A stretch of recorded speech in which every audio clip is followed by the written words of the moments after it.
So what are these two, the names of these two layers? If I want to dope a N+ material to the P substrate for this box,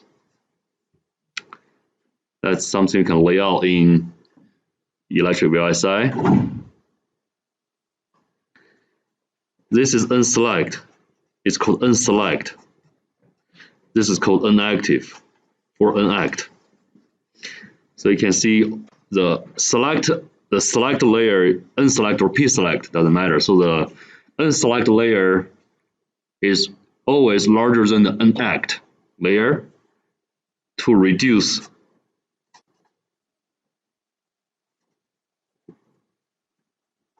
or minimize, let's say minimize the misalignment.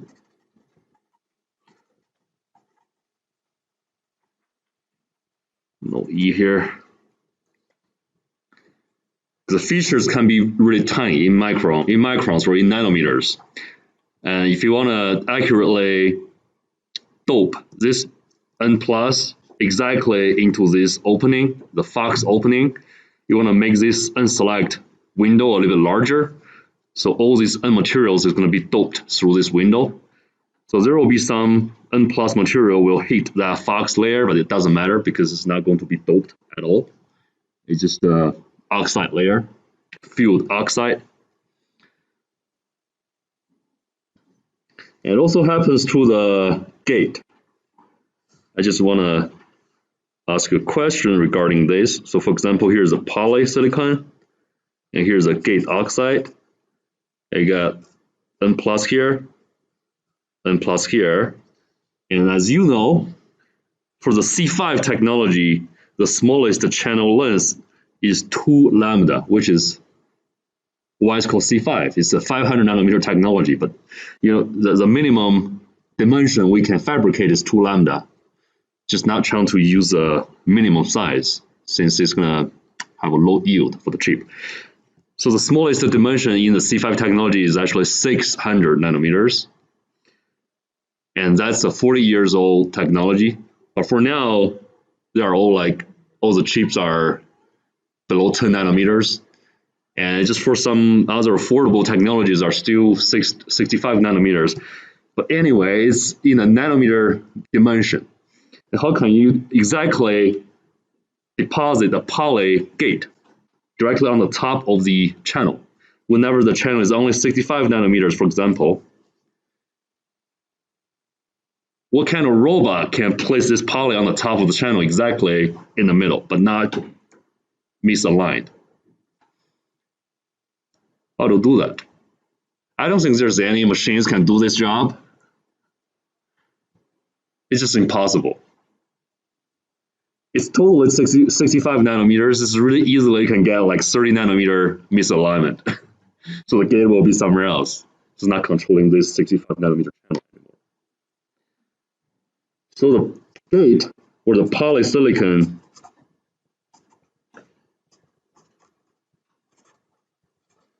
is self-aligned.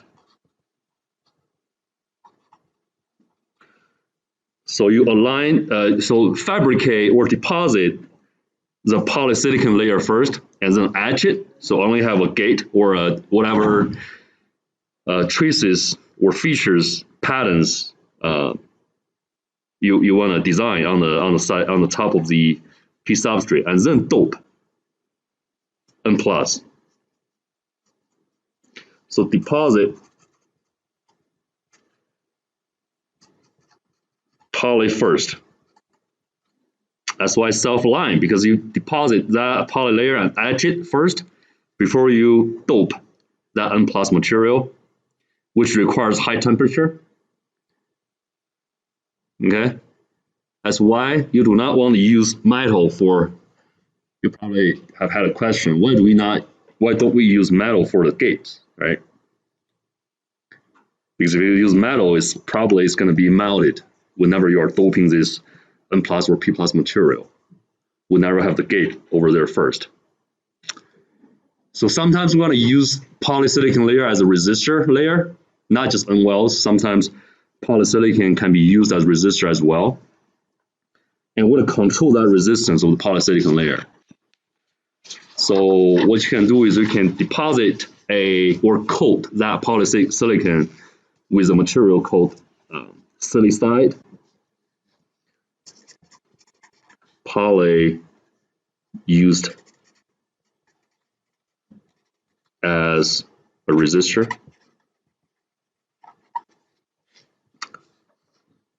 So it looks like this. You have a gate oxide, N plus.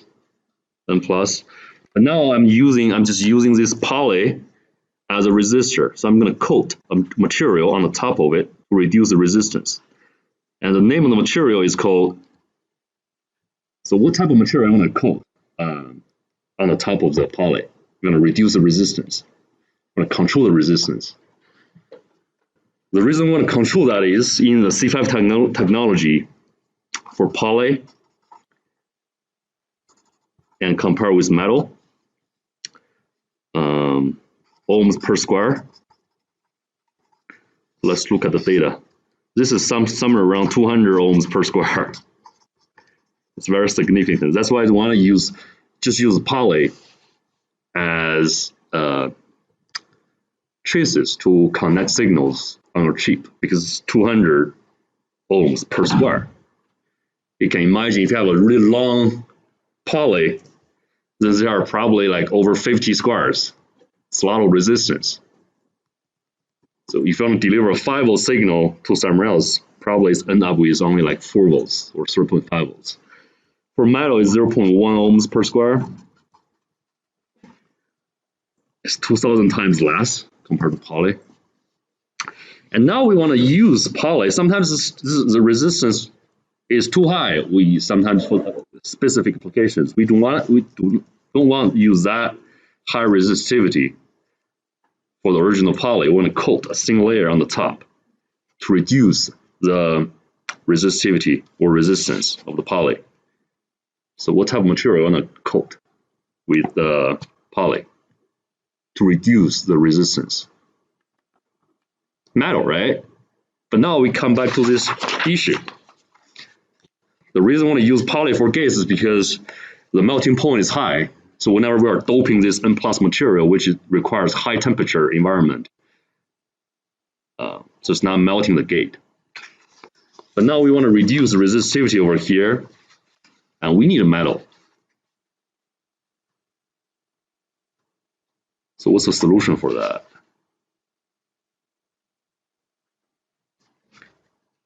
So we need a metal, and we need that metal to be with a high melting point. So what's that metal?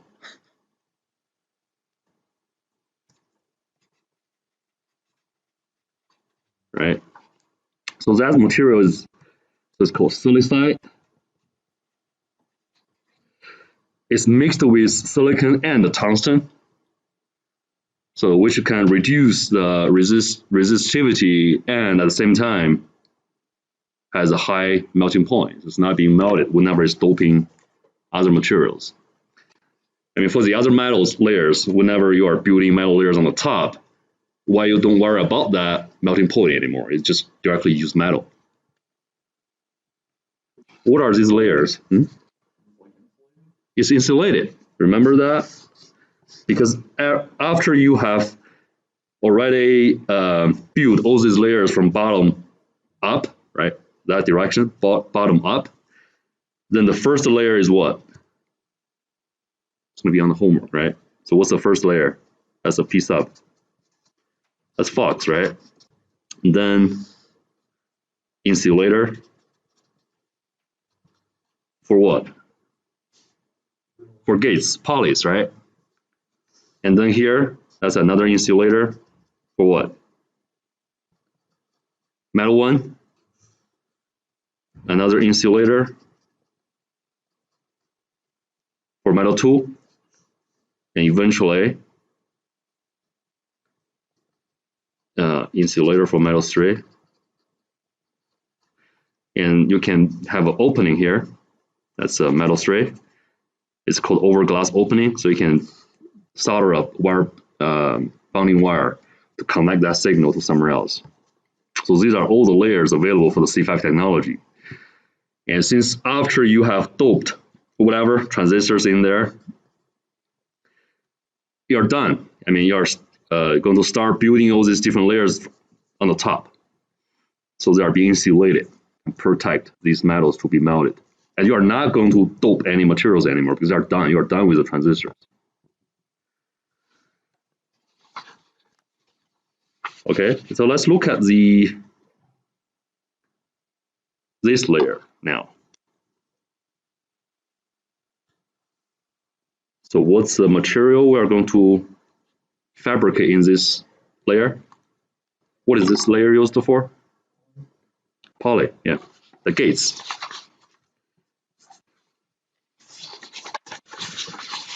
And we can, so normally we use that layer to build capacitors on IC.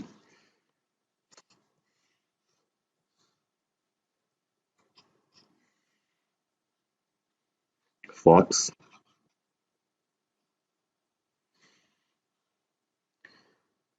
Here is the first poly layer. You got 2 poly layers in electric VLSI. Okay, there are 2 poly layers you can select. So this is poly 1. And there's another poly layer can be fabricated in the middle of this insulator. It's called P2. And if you, so there are vias available for these 2 poly layers. So what is this layer? On the top of this layer, what is this one? Metal 1, right? So you can have metal 1 connect to this poly 2, and metal 1 connect to poly 1. And there will be an overlapping area over here. And in the middle, it's oxide, silicon oxide material, which is considered as a dielectric material. So it forms a capacitor. That's how you design capacitors in the C5 technology. So the effective area is only over here, even though you have a larger P1 plate, but this is only overlap between these 2 materials. That's the capacitor's area. And the capacitance is being denoted as Cox, the capacitance of the oxide dielectric material, which equals to epsilon 0 or epsilon O times epsilon R over Cox is the thickness of the oxide layer. That depends on the thickness over here, times A. Okay, that's how you calculate Cox. So this is pronounced as epsilon. So epsilon 0 is the permittivity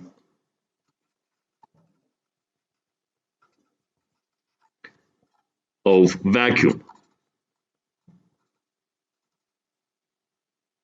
Did I spell this correctly?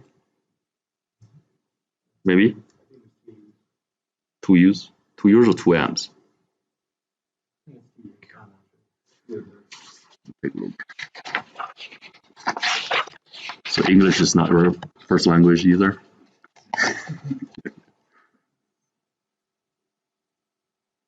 One U, I think. Yeah, I'm gonna correct that later if this is wrong. 2 U's? Okay. 1 C? Okay. Epsilon R is permittivity. Have you ever heard about this term in physics? Yeah. Permittivity of the oxide material. And the thickness is the thickness over here. And area is overlapping area of the two plates. And epsilon O equals to what? Equals to, it's a constant because vacuum is vacuum everywhere. It's 8.85 times 10 to the negative 18th farad per micron, which is 8.85 attofarad per micron. So atto is 10 to the negative 18th, right?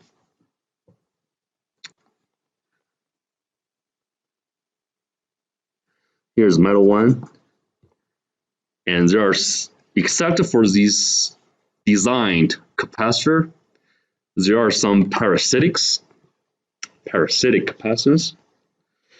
For example, from metal one to the sub, and from P1, the bottom plate of the capacitor to the sub. So they are parasitics. Which one is larger and why? So the bottom plate capacitor parasitic, the bottom plate parasitic is larger than the metal one sub parasitic because it's closer to the sub. So when you have a smaller distance, you got more capacitance, right? So this is the most significant. So the P1, the bottom plate parasitic capacitance is the largest parasitics you should consider in the circuit.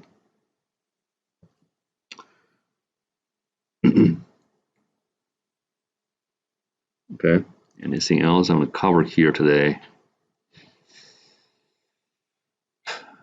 Yeah, let's look at this example, then we'll do our quiz today. Three.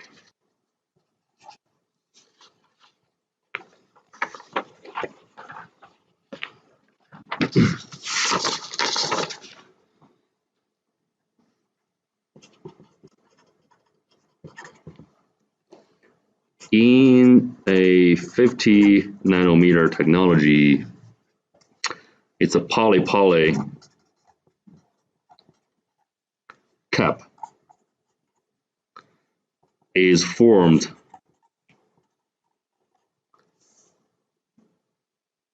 with an intersection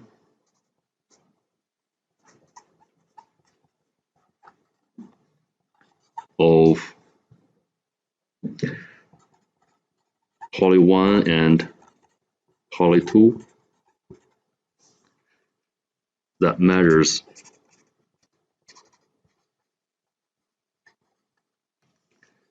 10 by 20 lambdas, right? So what is lambda over here? It's a 50 nanometer. So we just consider 50 as a scale.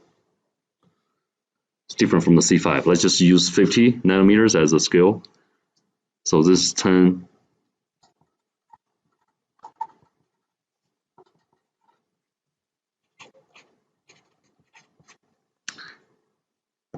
So what is a cap? Capacitance.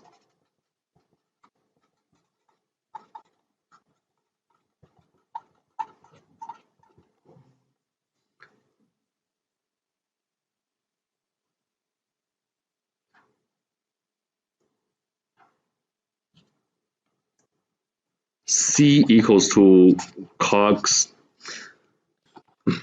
So you probably will see this parameter in Dr. Baker's textbook. So he isolates this part as cogs prime, because this is all these parameters over here are constants. So you can directly use cogs prime as a constant combination of all these parameters. So this is a variable.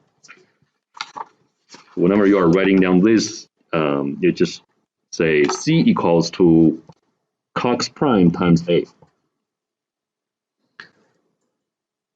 Okay. And that parameter cogs prime is found from the textbook actually.